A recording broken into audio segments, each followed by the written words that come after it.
Shalom, მეგობრებო, მოგესალმებით. ყველას ვაგზელებთ ჩვენ ტრადიციულად ბიბლიურ თემებზე საუბარს და დღეს ჩვენ ვისაუბრებთ ბოლო ვიდეო, რომელიც იქნება სანამ მე ისრაელში წავალ. ეს იქნება ბოლო ვიდეო ისრაელში წასვლამდე, რომელიც ეძღვნება იომ კიპურის დღესასწაულს. ეს არის მეორე საშემოდგომო საუფლო დღესასწაული, რომელზეც ჩვენ ვისაუბრებთ.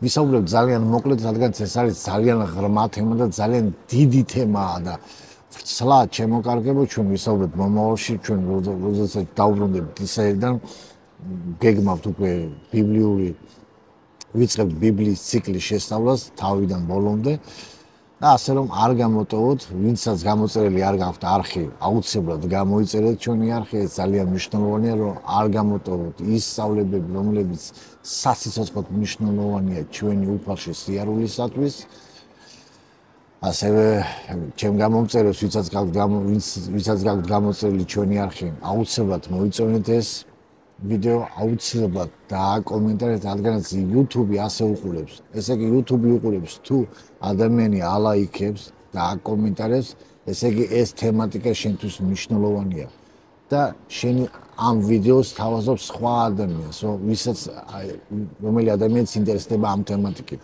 ამიტომ არ მნიშვნელოვანია თქვენი ლაიქი და თქვენი კომენტარი და აუცილებლად გააზიაროთ თქვენს მეგობრებში, გააზიაროთ სოციალურ ქსელებში, Facebook იქნება, Instagram იქნება თუ სადაც იქნება და აუცილებლად გააზიაროთ. რადგან ასე ვრცელდება ჭეშმარიტება, ასე ვრცელდება სახარება და თქვენს ვინც მორწმუნეები ხართ, თვლით თქვენ თავს მორწმუნეებად, თქვენ უნდა იყოთ სიტყვის გამავრცელებლები და თქვენ უნდა გაავრცელოთ ეს სიტყვა. და ამით ეს იქნება თქვენი სიტყვის გავრცელება. ასევე ვისაც ფინანსურად გვერდში დგომა გინდათ ჩვენთვის ჩვენი ყველა ვიდეოს ქვემოთ არის ჩვენი საბანკო რეკვიზიტები და შეგიძლიათ თქვენთვის გამორიცხოთ თქვენთვის სასურველი თანხა დარიცხოთ და გააკეთოთ დონაცია. ეს თანხები მიდის არხის განსაკუთრებულად შემოგარგებო. მაშასე დავიწყეთ. იომ კიპური გამოსყიდვის დღესასწაული ძალიან მნიშვნელოვანი დღესასწაულია. ჩვენ ველაპარაკებთ ტრადიციას ლაპარაკობს ებრაულ ტრადიცია და ველაპარაკებთ იმას, რასაც ბიბლია გვეუბნება ამ დღესასწაულზე. და ცოტა რამს ველაპარაკებთ ის, რატო ეს წინასწარმეტყველური დღესასწაული, რომელსაც ველოდებით რომ უნდა ასრულდეს. და ამის ასრულება უკვე დაიწყო, მეცაც გეტყვით. ჩემოკარგებო. ამაზე ძალიან მოკლედ ვისაუბრებთ. დანარჩენი თუ დეტალურად გინდათ ეს დღესასწაულის განხილვა, ამას ჩვენ რო ჩამოვალთ მერე უკვე განვიხილავთ. ჩვენს ბიბლიურ გაკვეთილებზე. იომ კიპური ითარგმნება როგორც გამოსყიდვის დღე. გამოსყიდვის დღე ეს ჩემოკარგებო არც ისე ზუსტი თარგმანია, მაგრამ მიახლოებითი თარგმანია. ზუსტი თარგმანი კიპური თვითონ ეს კიფურ, რასაც ქვია ივრითული სიტყვა, ძალიან ბევრ შტრიხებს და ბევრ აზრს მოიცავს. ეს გამოსყიდვასაც ნიშნავს, ეს ჩანაცვლებასაც ნიშნავს, ეს განწმენდასაც ნიშნავს, შემოკარგებო, ეს დაფარვასაც ნიშნავს. ანუ ბევრი მნიშვნელობა აქვს ამას და ამიტომაც მე ვფიქრობ არ შეცემ ბიბლიის თარგმანები, რომელსაც თარგმნეს და ამთქვეს, რომ ეს არის გამოსყიდვის დღე, რომ ყველაზე მიახლოებული ეს არის ეს თარგმანი ამასთან. თუმცა ეს ბოლომდე არ ასახავს იმ სურათს, რომელსაც ეს დღესასწაული წარმოადგენს და ასახავს. აი ეს ამიტომ რომ თქვენ რომ იცოდეთ. რა ხდებოდა ამ დღეს? ამ დღეს მღვდელთან ორთან მოყავდათ ორი ვაცი ჩემოკარგებო და ხდებოდა წილისყრა ამ ვაციდან. ეს ვაცები უნდა ყოფილიყო იდენტური ერთმანეთთან მიმსგავსებული, ერთნაირი ფერი უნდა ქონოდა ერთნაირი, წონის უნდა იყვნენ ერთნაირი, ასაკის უნდა ყოფილიყვნენ ესენი ყველა და ხდებოდა მათ შორის წილისყრა. ვინ რას ერთი ვაცი მიდიოდა უდაბნოში, მეორე ვაცი ეწელებოდა მსხვერპლად. ამას აკეთებდა მღვდელმთავარი. ქონდა რა, ეს ვაცი იკლებოდა ამის სისხლის წასმა ხდებოდა სამსხვერპლოს, როდესაც იკლებოდა ამ სამსხვერპლოს რქებზე. შემდეგ იღებდნენ აქედან ნაკვერჩხალს, ამ სამსხვერპლოს ნაკვერჩხალიდან მიდიოდა საწმინდარში, სადაც იყო ხელობას იღებდნენ და ამ ნაკვერჩხალს ერთად დებდნენ საკმეველში, კაი, საკმასაც ქვია კანდელი, ამას ედებდა და ის სისხლი, რომელიც წაუსვეს რქებზე, სამსხვერპლოს რქებზე, რომელიც გარეთ იდგა, შემდეგ ამ სისხლის აფკვევდა ის უკვე წმინდა იში შედიოდა, აკმევდა ის მადლის ტახტი, რასაც ქვია შემოკარგებო, ისაც ქერუბიმები იყო აღთქმის კიდობანს, იმას სადაც ქერუბიმები იჯდა და გამოსახული იყო და სადაც ღმერთის დავანება იყო, ამას მეორენაირად ქვია მადლის ტახტი. დიახ, თქვენ არ გეშლება, როცა გახსნათ ებრაელთა წელებში, სადაც პავლე მოციქული ამბობს, მიუახლოვდეთ მადლის ტახტს. იესო ქრისტეს მსხვერპლმა ეს უკვე გააკეთა. ამის შესაძლებლობა მოგვცა, რომ ჩვენ როდესაც მღვდელმთავარი შედიოდა მხოლოდ წელიწადში ერთხელ წმინდა ისში დედამიწაზე და მე მქონდა ეს მსხვერპლი და აფკულებდა ამას ყველა ამ სისხლს იესო ქრისტემ გააკეთა ის იესო ქრისტეს მსხვერპლმა გააკეთა ის. ანუ რა ხდებოდა? ამ დღეს ხდებოდა ისრაელის გამოსყიდვა, ჩემო კარგებო. ისრაელის ცოდვების გამოსყიდვა მთელი ისრაელისადმი ხდებოდა ეს გამოსყიდვა, ეს მსხვერპლი და მღვდელმთავარი ამას აკეთებდა. შემდეგ რა ხდებოდა?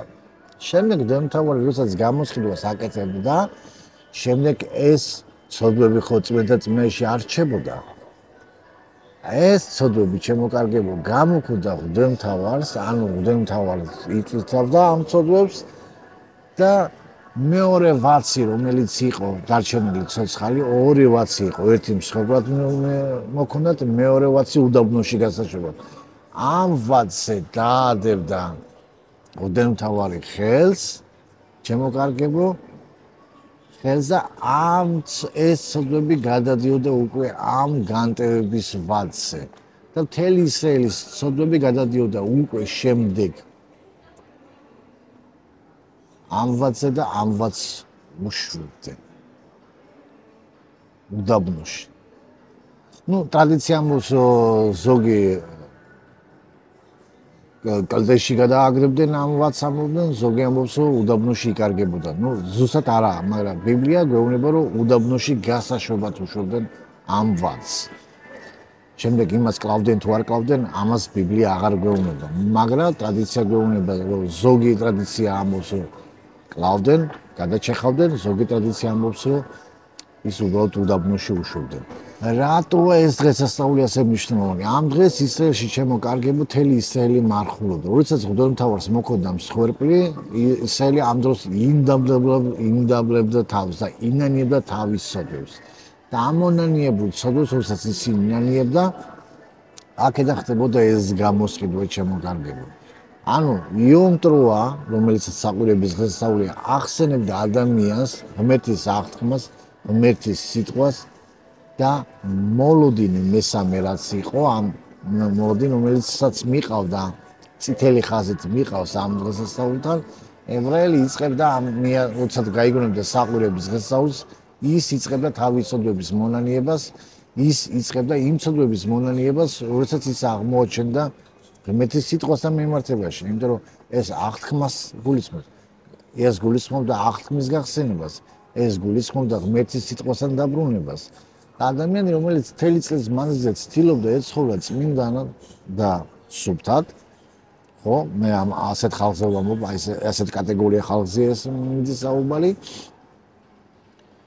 ისო იკითხავდა ბიბლიას და კითხულობდა აღმოაჩენდა რომ რაღაცა მას აქვს დარღვევა მან ის ვერ გააკეთა ანუ უბრალოდ შეიძლება მან უკვე იცოდა რომ მას დარღვევა აქვს მაგრამ ვერ ინანიებდა აი ეს დღე იყო იმ საშუალება როდესაც ადამიანს შეეძლო ეს ცოდვა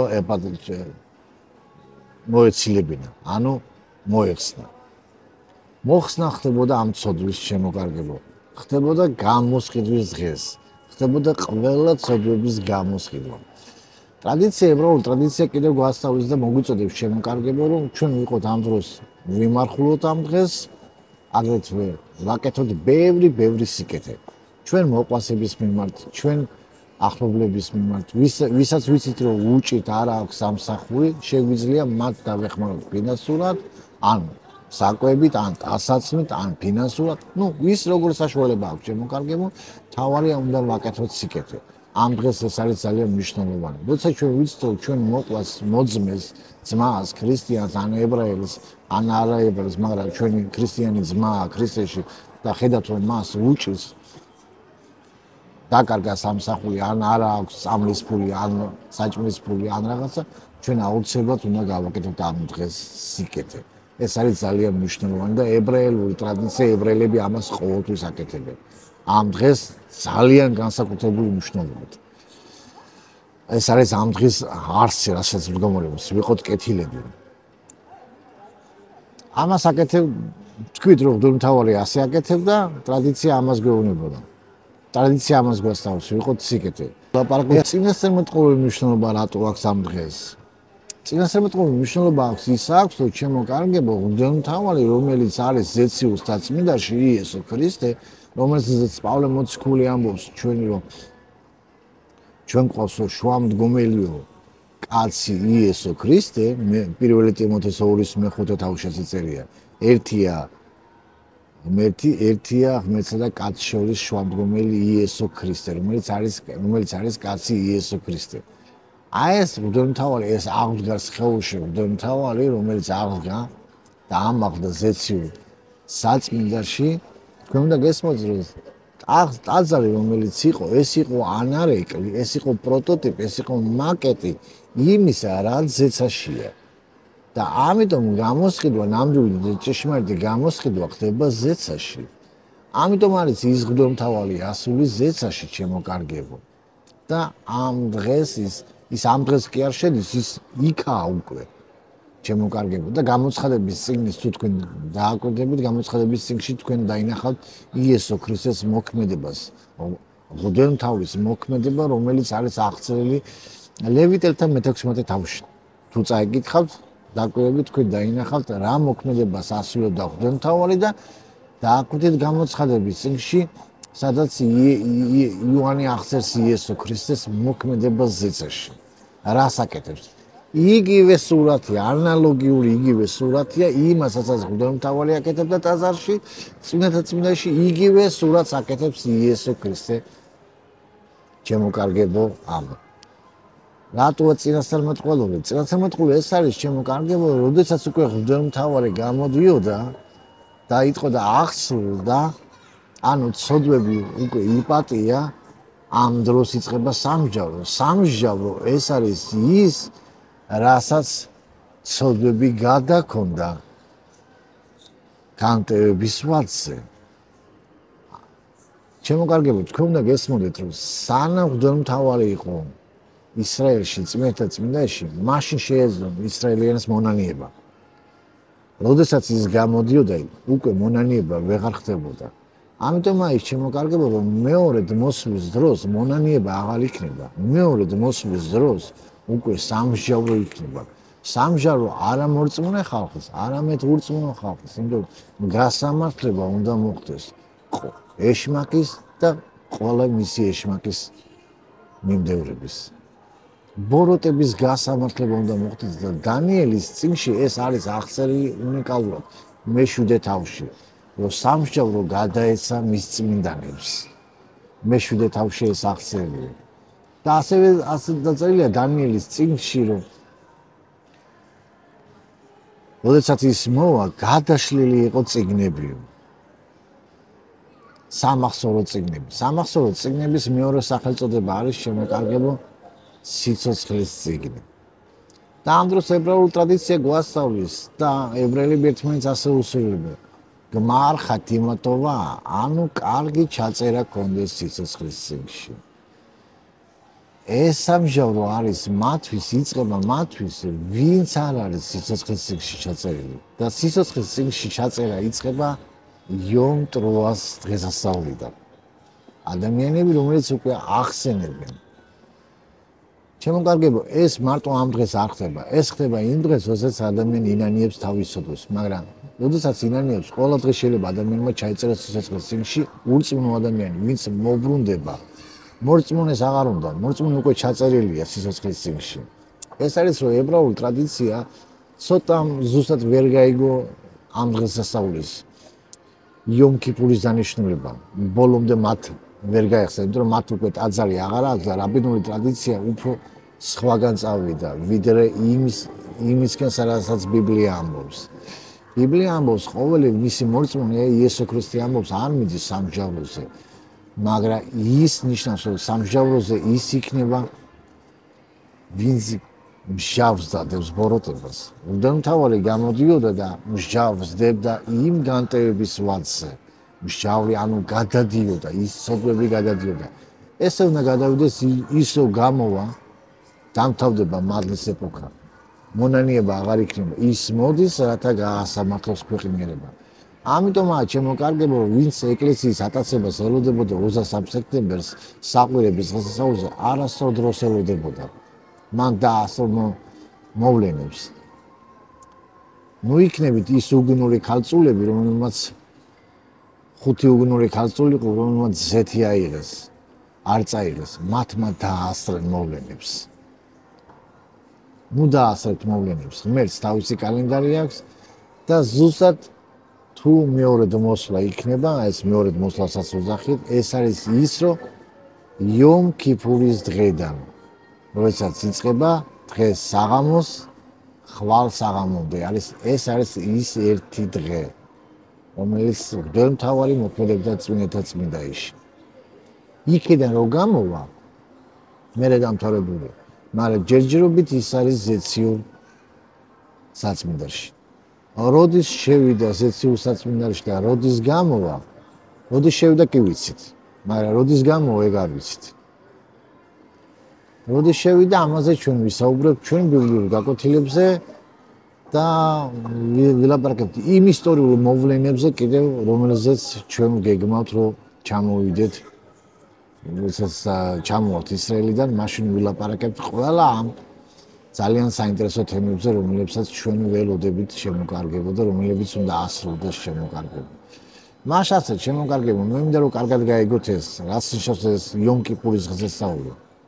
იომ კიპურის დღესასწაული წითელ ხაზად არის მიბმული საყვირების დღესასწაული. საყვირების დღესასწაული ეს არის რა? ეს არის გახსენების დღე.